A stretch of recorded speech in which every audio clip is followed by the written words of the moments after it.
Black Dove. So Black Dove is, or Black Doves, sorry. Black Doves is the new Kiera Knightly series starring Kiera Knightly. It's a Netflix series, spy, espionage, undercover, criminal, hitmen, all that kind of stuff. So basically, Helen embarks on a passionate affair with a man who has no idea what her secret identity is, caught in the crosshairs when her lover falls victim to the dangerous London underworld. This series was wonderful. I loved it. It's full of fun, exciting twists. Some twists you see coming, of course. Some twists you don't. You're like, oh, okay. And yeah, they keep coming, they keep hitting you over the head, and it's just like great, awesome. Every episode you're learning something new. The characters in this are so well realized. Ben Whishaw is just he needs an Oscar one day. He is such a good actor. He's so good at he can play anything. He can play absolutely anything. And he's this super competent hitman.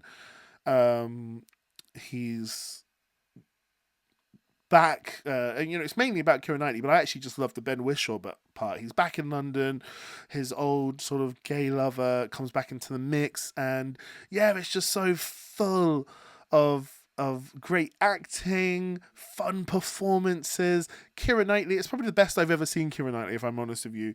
Like, she was really good in Begin Again, obviously Love Actually, but I don't know, she just never really stood out to me as an actress. But in this, perfectly cast. There's so many wonderful, great sort of British actors in this series, and yeah, this film is full to the brim of interesting, diverse characters, and by diverse I mean like diversity. There's not really any cis sort of white male protagonists in this film. There's none. There's no sort of competent white male in this film who's straight. You've got these strong women who sort of running this underworld. Like, at the top of every sort of organization seems to be a very strong woman. You've got Ben Whishaw, who's obviously gay. He's gay, and there's lots of gay people in this film, in this series, and that's what's so good about this. I mean, some people talk about sort of shoehorning in diversity and how it's such a deliberate sort of political move, but I don't think it is. Firstly, I think entertainment companies like Netflix are apolitical, by which I mean they'll make a series about anything as long as they believe it will make money.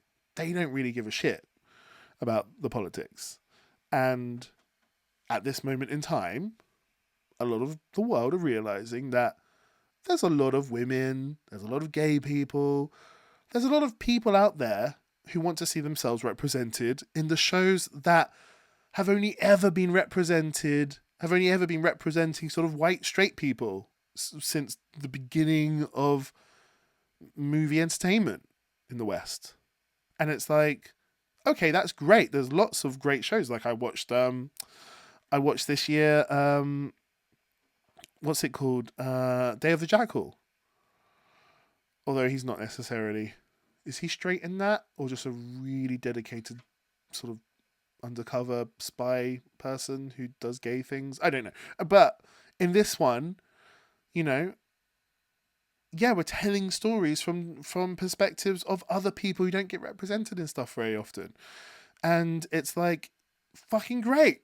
That means we've got stories, we've got a whole litany. I've said litany again. We've got a whole litany of stories to tell now from different perspectives. It's not just James Bond or Ethan Hunt or Jason Bourne.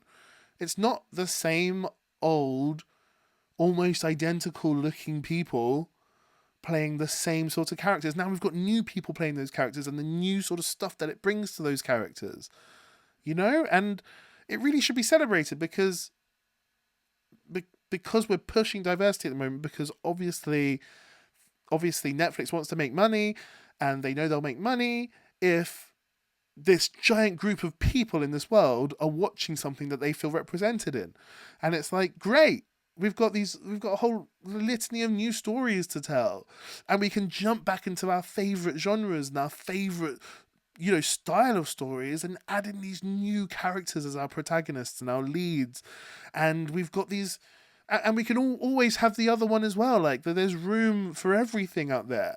We just want to tell as many different stories as possible, surely. You don't just want to have the same cis white male being the hero of everything ever. Like, that's happened for like 100 years now. Like, okay, that's great. I've really enjoyed a lot of James Bond films, and I love Jason Bourne, and I love John Wick. John Wick's one of my favourite films ever, and I fucking adore Mission Impossible and Tom Cruise and stuff. But they're a bit similar. Let's mix it up a bit. Let's have some fun. And this series is really just wonderful to watch. You get to see all this diversity, and it's a different flavour within this genre, and that's wonderful to see. Like, I will never understand people who just think, oh, this is political. Why are you shoving this down our throats? You're political left wing. It's not that at all. It's just another story.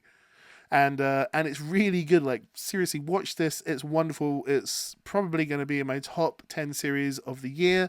I just thought it was great. Seriously, you guys should watch it, and watch Day of the Jackal as well.